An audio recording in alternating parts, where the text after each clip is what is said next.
नमस्कार, आप देख रहे हैं न्यूज़ वन हिंदुस्तान। इस वक्त की खबरों में मैं हूं आपके साथ ज्ञान प्रकाश पांडे। कल अर्थात 1 जुलाई से देश भर में 3 नए आपराधिक कानून भारतीय न्याय संहिता, भारतीय नागरिक सुरक्षा संहिता और भारतीय साक्ष्य अधिनियम लागू हो गए। भारतीय न्याय संहिता 365 धाराएं, भारतीय नागरिक सुरक्षा संहिता 533 धाराएं व भारतीय साक्ष्य संहिता 170 धाराएं हैं। दिल्ली के उत्तरी पश्चिमी जिले के भारत नगर थाना इलाका और केशवपुरम थाने में नए कानून को लेकर एक सेमिनार का आयोजन किया गया, जहां पर RWA के अधिकारी स्कूल के छात्रों और महिलाओं को तीनों नए कानूनों के बारे में जानकारी दी गई।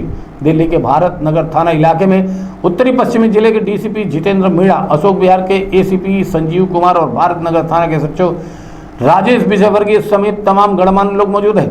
इस कार्यक्रम में तीनों नए कानून का स्वागत किया गया। इस मौके पर पहुंचे पश्चिमोत्तर जिले के DCP जितेंद्र मीणा ने मंच साझा किया और वहां मौजूद लोगों को नए कानूनों से होने वाले फायदे की जानकारी दी। कानून के बारे में जो 3 नए भारतीय कानून आए हैं और भारतनगर थाने में ही आप लोगों ने जनता को अभी जागरूक कराया, इसके बारे में 1 जुलाई 2024 यानी आज से सभी जगह जो नए आपराधिक प्रक्रिया के जो कानून हैं, जिसमें भारतीय न्याय संहिता, भारतीय नागरिक सुरक्षा संहिता और भारतीय साक्ष्य अधिनियम ये लागू हुए हैं। इसको लेके हमने काफ़ी दिनों से हम तैयारी कर रहे थे, तो अपने स्टाफ को और सभी को हमने ट्रेनिंग दिलवाई है। और जब आज वो कानून लागू हुए तो हमने पब्लिक के साथ मिलकर ये चीज़ बताने की कोशिश करी है कि आज से नए कानून लागू हुए हैं और पब्लिक भी इस चीज़ का तो समझे कि उनको क्या अधिकार नए मिले हैं और किस तरह से न्यायिक व्यवस्था में चेंजेस होने वाले हैं।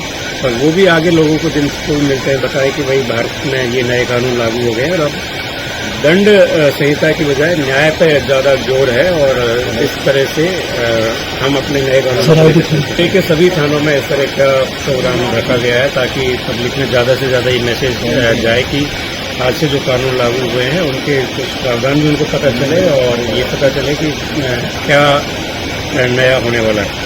पुलिसिंग पे निश्चित रूप से पुलिसिंग को भी फायदा होगा। अगर नए कानून के हिसाब से हम इन्वेस्टिगेशन को देखेंगे तो इसमें पारदर्शिता भी आएगी और साइंटिफिक एविडेंस भी आएंगे, तो कन्विक्शन में भी हम उम्मीद करते हैं कि जरूर कन्विक्शन रेट बढ़े। वहीं केशवपुरम थाना इलाके के साहेब सिंह वर्मा कमेटी हॉल में भी एक सेमिनार लगाया गया, जहां उत्तरी पश्चिमी जिले के एडिशनल SP संध्या, केशवपुरम थाने के सचिव राजेश कुमार समेत तमाम गणमान्य लोग मौजूद हैं। इस दौरान केशवपुरम थाने में नए कानून की पहली FIR दर्ज की गई, जिसमें एक छात्रा का मोबाइल केशवपुरम मेट्रो स्टेशन से एक युवक छीनकर फरार हो गया था। FIR की कॉपी उस छात्रा को एडिशनल DCP संध्या के हाथों द्वारा दी गई और साथ ही छात्रा को आश्वासन दिया गया कि उसका मोबाइल जल्द ही पुलिस द्वारा रिकवर कर दिया जाएगा और आरोपी को सलाखों के पीछे पहुंचाया जाएगा। सर, मैं मेट्रो स्टेशन से निकली थी और अपने फ्रेंड्स का वेट कर रही थी, तो बैठी हुई थी मैं मेट्रो स्टेशन के बाहर, धर्मशाला एक्चुअली उसके गेट पे। तो एक लड़का था, मैंने इतना ध्यान नहीं दिया, मैं फ्रेंड्स का ही वेट ही कर रही थी, तो पीछे से आके बस मेरा फ़ोन खींच के अपोजिट साइड से हो सकता है मिल जाए। मैम ने बोला है तो हो सकता है। मैं डाबडी मोड़ से आ रही थी अपने कॉलेज के लिए। फिलहाल दिल्ली पुलिस द्वारा 3 नए कानूनों को लेकर दिल्ली की जनता को जागरूक किया जा रहा है। दिल्ली में कई अलग अलग जगह इस तरह के सेमिनार लगाए गए ताकि लोग इस कानूनों के बारे में ज़्यादा से ज़्यादा जान पाएं और उनका समय पर सही और न्याय मिल पाए।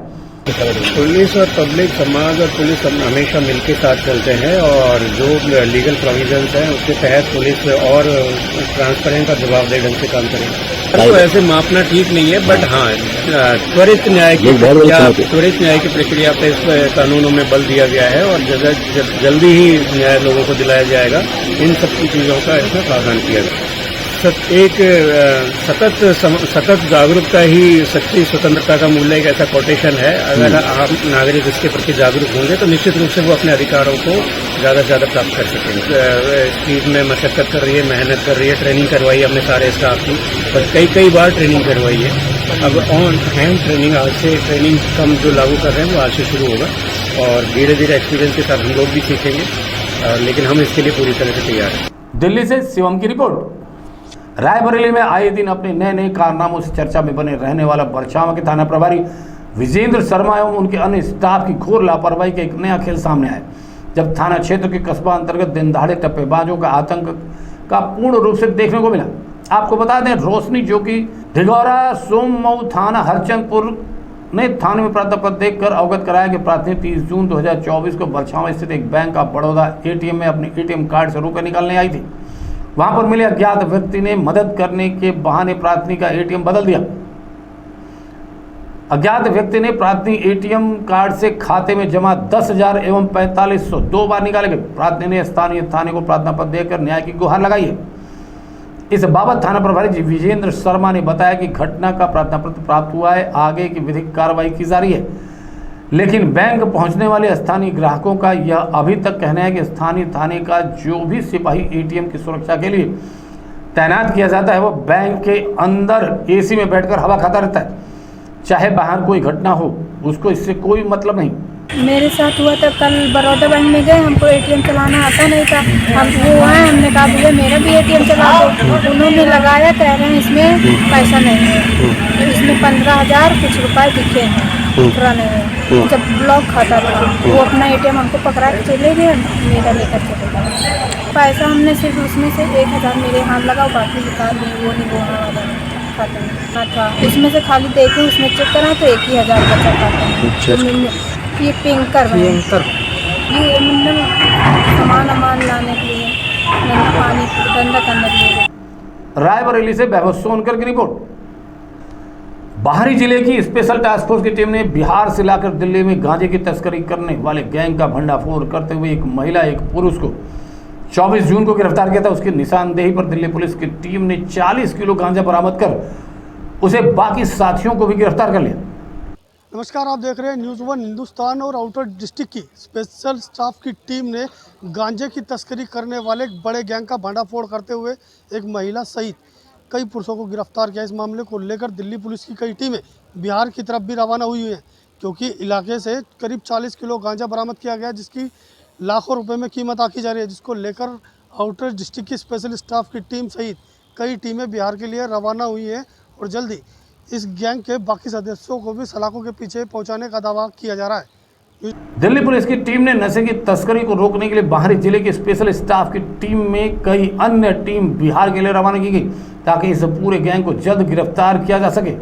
राजधानी दिल्ली में नशे का शहर देखने वालों को सलाखों के पीछे पहुंचाया जा सके, क्योंकि युवा पीढ़ी को नशे की लत लगाकर देश की नस्ल को खराब किया जा रहा है, जिसको दिल्ली पुलिस सक्रिय रही और नशे की तस्करी करने वाले महिला व पुरुष दोनों को गिरफ्तार कर लिया गया।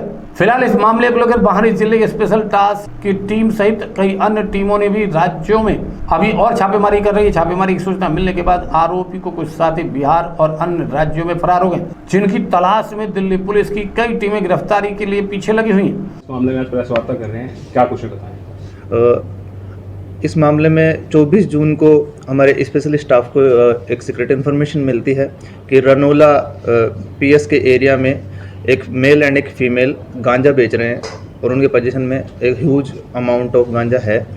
उसके लिए हमने टीम इमीडिएटली गठित की और वहाँ पर रेड डाली, तो उससे हमको 2 लोग बाग, एक मेल एक फीमेल गिरफ्तार किए हमने वहाँ से, और उनके पोजीशन से हमने 7 किलो गांजा भी रिकवर किया और एनडीपीएस की उचित धाराओं के अंतर्गत हमने रनोला पीएस में केस रजिस्टर किया।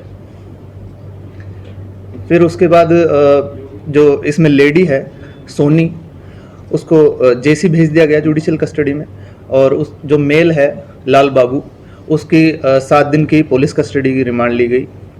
और उससे फर्दर जो पूछताछ की गई उसमें निकल के आता है कि एक दूसरा व्यक्ति जिसके बिहाफ पे लाल बाबू एंड सोनी ये गांजा बेच रहे थे वो मुकेश है, और मुकेश का फर्दर पूछताछ करते हुए, तफ्तीश करते हुए हम वहाँ तक पहुँचते हैं मुकेश तक। तो मुकेश तो हमको ईगरली नहीं मिलता है, मुकेश बिहार से बिलोंग करता है, वो शायद बिहार की तरफ भागा हुआ है अभी, उसके पीछे भी हमने टीम लगाई हुई है, वो तो हमें नहीं मिलता है। लेकिन सुजीत हमको मिल जाता है और सुजीत के पोजीशन से हमको 33 किलो गांजा और रिकवर होता है। तो कुल मिलाकर हमारी जो रिकवरी है 40 kg गांजा की है, और इसमें हमारे पास सोनी, लाल बाबू और सुजीत हमारे पास हमने अरेस्ट किए, जिनमें सोनी जुडिशियल कस्टडी में है, लाल बाबू और सुजीत हमारे पास पुलिस कस्टडी में है, इंट्रोगेशन चल रहा है और हमने टीम बनाई हुई है। फर्दर लिंक्स इसमें ओपन हो रहे हैं, जिसमें सुधीर और शिवालिक 2 लोग बाग और निकल के आ रहे हैं जो बिहार के हैं, जो इस चैन सप्लाई में मेन लोग बाग हैं, और एक जैसे मैंने पहले बताया मुकेश, वो भी बिहार के ही हैं। तो तीनों लोग बाग बिहार के हैं और उनके लिए हमने टीम बनाई हुई है, कोशिश कर रहे हैं कि उनको पकड़ा जाए। न्यूज़ वन हिंदुस्तान के लिए नीतीश सैन के साथ प्रदीप उज्जैन की रिपोर्ट। थाना सीपरी बाजार में आयोजित जागरूकता कार्यक्रम में उपस्थित संभ्रांत व्यक्तियों आम जनमानस से चर्चा कर नए नियमों की जानकारी दी गई। साथ ही पुलिस अधिकारियों एवं कर्मचारियों को भी दिशा निर्देश दिए गए।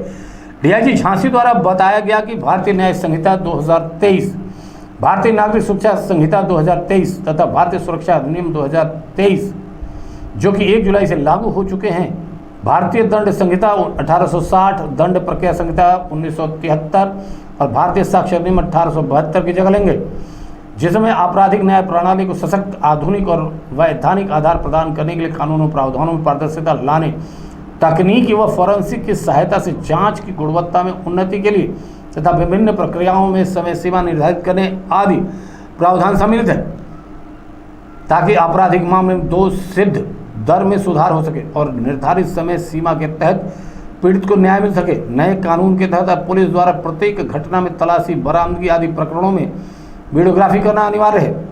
तो यही कहूँगा कि यहाँ के वरिष्ठ पुलिस अधीक्षक एसपी सिटी थाना प्रभारी द्वारा इतनी बढ़िया कार्यशाला यहाँ पर कराई गई। एसपीओ भी मौजूद थे। हालांकि जो नहीं आए हैं उनको कुछ इसमें कमी तो रह जाएगी समझने में, लेकिन अपना इंटरनेट पर भी बहुत सारा इसमें मटेरियल है, कई यूट्यूब चैनल्स हैं, उनको देखते रहें। अधिनियम जिनको खरीदना है, जो अच्छे से पढ़ सकते हैं वो खरीद लें और इसको पढ़ भी सकते हैं। तो मैं यही कहूँगा कि ये बधाई का दिन है, एक अच्छा दिन है, ऐतिहासिक दिन है कि आज से ये 3 नए अधिनियम शुरू हो रहे हैं और समाज में एक बदलाव, जैसे कानून से जब बदलाव आता है तो समाज में भी एक बदलाव की क्रांति आती है। तो देश की प्रगति की ओर उन्मुख ये तीनों अधिनियम हमारे हैं। ये पीड़ित केंद्रित हैं, ये अंग्रेजी हुकूमत की सोच पर नहीं, भारतीय सोच पर आधारित हैं। इसमें पारदर्शिता है पुलिस के लिए, पारदर्शिता से काम करने के लिए इसमें आदेशित किया गया है। इसके अलावा जो हमारे न्यायालय में जो भी न्यायालय से संबंधित जितनी प्रक्रिया होती है उनमें भी तेजी लाई गई है। झांसी से पंकज रावत की रिपोर्ट। नए आपराधिक कानून को लेकर जनपद थानों में जागरूकता अभियान चलाया गया। सभी को नए कानून की जानकारी की गई। इस दौरान कोतवाली नगर में आईजी प्रवीण कुमार ने लोगों को संबोधित किया और लोगों में पंपलेट बांटे गए।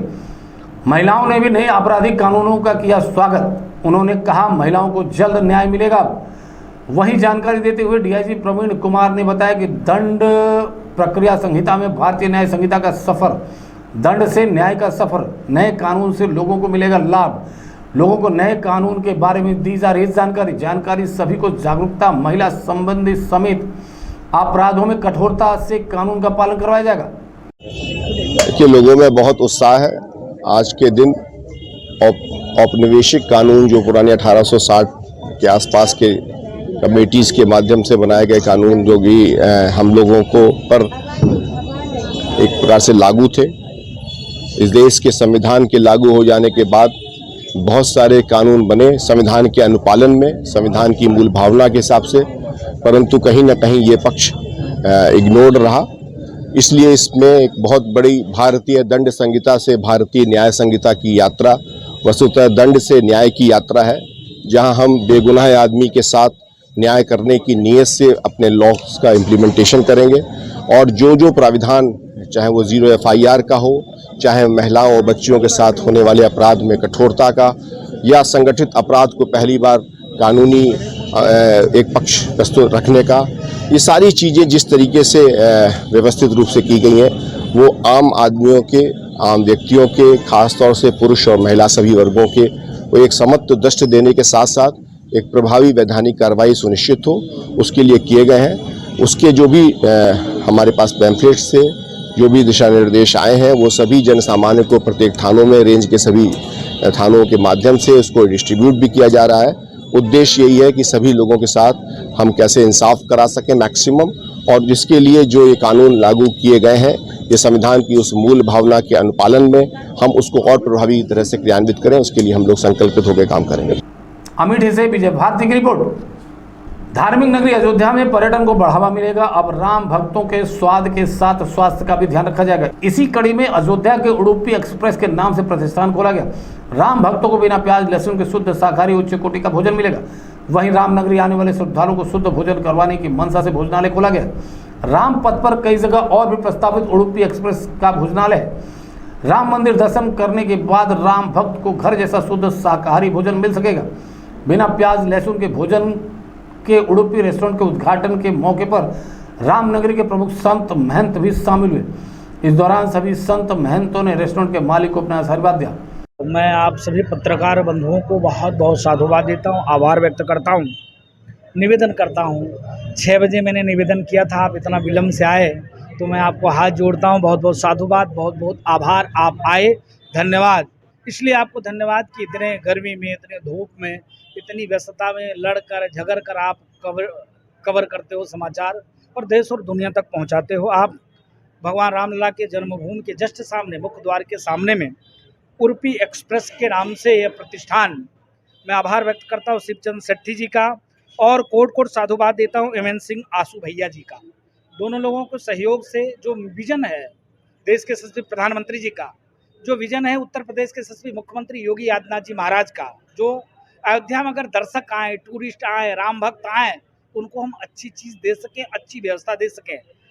यहाँ के पूज्य मेयर पूज्य महंत गिरीशपत त्रिपाठी जी महाराज आपके सानिध्य में जिस प्रकार से यहाँ अयोध्या के प्रमुख महंत महामंडलेश्वर के आगमन पर इन लोगों ने खूब स्वागत किया, अभिनंदन किया, वंदन किया और सिद्धपीठ अयोध्या हनुमानगढ़ी पट्टी उज्जैनिया के श्री महंत पूज्य महंत संतराम दास जी महाराज, निर्वाणी अनी अखाड़ा के श्री महंत धर्मदास जी महाराज और गद्दी नशीन जी प्रेमदास जी महाराज के उत्तराधिकारी के द्वारा इसका शुभारंभ उद्घाटन हुआ।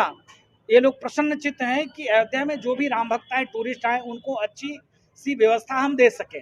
अगर वो अयोध्या में आए तो उनको शुद्ध चीज़ मिल सके। अगर वो व्यक्ति अयोध्या में आए तो यहाँ आने के बाद वो याद करे कि हाँ, राम जन्मभूमि में गया था, जैसे निकला और निकलने के साथ शुद्ध और सात्विक प्रसाद मुझको खाने को मिला। तो मैं आभार व्यक्त करता हूँ शिवचंद्र शेट्टी जी का और एमएन सिंह आसू भैया जी का, जिनके दोनों लोगों के सहयोग से यह प्रकल्प स्थापित हुआ है। और मैं निवेदन करता हूं जो भी देश और दुनिया से अगर अयोध्या आइए तो मुंबई टू उडुपी एक्सप्रेस जरूर आइए और यहां पर प्रसाद लीजिए। देखिए, हम लोगों ने अयोध्या राम जन्मभूमि के ठीक सामने अपना ये प्रतिष्ठान इसलिए खोला है कि पूरे देश भर से लोग आते हैं और हम उन्हें अच्छी भोजन आदि का यहाँ व्यवस्था कर सकें, अच्छा आहार यहाँ उन्हें दे सकें। हमने अयोध्या में, हमने काशी में आप जाइएगा कभी तो विश्वनाथ मंदिर जी के कॉरिडोर के अंदर ही हम लोगों ने एक फूड कोर्ट बना रखा है। वो भी हमारा प्रतिष्ठान उडुपी टू मुंबई के नाम से ही है। और उज्जैन में भी आप कभी जाएंगे महाकाल के दर्शन करने, वहाँ भी हमारा एक प्रतिष्ठान आ रहा है, वो भी हमारे उडुपी टू मुंबई के नाम से आ रहा है। तो हम लोग विशेषकर धर्म क्षेत्र में जहाँ काम कर रहे हैं या धर्म क्षेत्र में जहाँ अपने प्रतिष्ठान बनाते हैं, वहाँ साफ सफाई, वहाँ की शुद्धता, वहाँ का आहार, वो सारी चीज़ों का हम पूरा ख्याल करते हैं कि कोई श्रद्धालु अगर अपना दर्शन करके आए तो उसे शुद्ध और अच्छा व्यंजन मिल सके। मेरा नाम आशु सिंह है, हम लोग बनारस के रहने वाले हैं और हमारे एक पार्टनर हैं शिवचंद्र शेट्टी साहब, हम दोनों लोगों ने मिल के ये प्रतिष्ठान खोला। अयोध्या से मयंक श्रीवास्तव की रिपोर्ट। बने रहें खबरों में, देखते रहें न्यूज़1 हिंदुस्तान। नमस्कार। आप देख रहे हैं न्यूज़1 हिंदुस्तान।